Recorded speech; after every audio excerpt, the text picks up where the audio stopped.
Chapter 24, My Searching. For many of you, this explanation of mine seems to be incredible and impossible. However, do not make haste with your conclusions. When I was on earth as Jesus of Nazareth, I was also of the opinion that I would not know more than my eyes saw and my ears heard.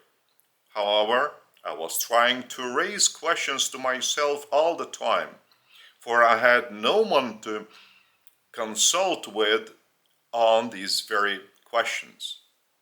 No one desired either to talk about these issues or to bother with that which was not related to the reality they perceived, which their material eyes could see and their material ears could hear. Therefore, my questions remained unanswered, and still I desired to know the answers as to who built the mountains, who devised water, where did the life come from, why was it so diversified but still managed to readjust itself to survive, who caused anger in man, why were there jealousy, wealth, and poverty? Who was that God who controlled all, who produced him?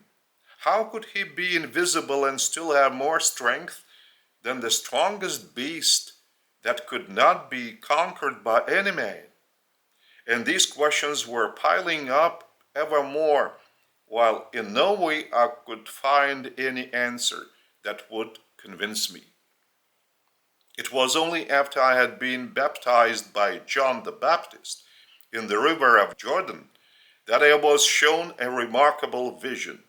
That was the vision shown to me, to my divine and universal consciousness, rather than to my material eyes, by the Father, revealing to me that I was on that planet, in that form, and in that environment to be able to perform a task of a much higher divine and universal consciousness, a mission in the field of the lower consciousness energy information vibrations, in order not only to know that very field of lower consciousness energy information vibrations from within that I had also known before, but to experience that level of consciousness by becoming one of the emitters of the vibrations of such a lower consciousness.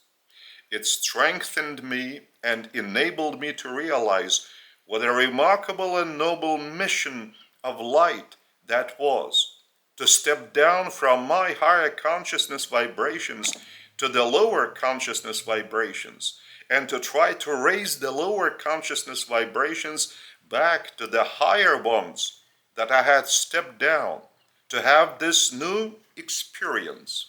One's experience is the only reliable and firm way to nurture the character of any personality. Whatever the circumstances, it is always possible to raise the energy vibrations of one's consciousness, at least by an iota, higher than they are at the moment. There is no environment in which it would not be allowed and possible to do it. And it is only when the energy information vibrations of one's consciousness are raised to a higher frequency that one's character gets stronger. So does the material vehicle which you call your body. Therefore, it is necessary to raise the vibrations of your consciousness ever higher. However high you might have already raised them, there are always conditions by which to raise them one more step upwards.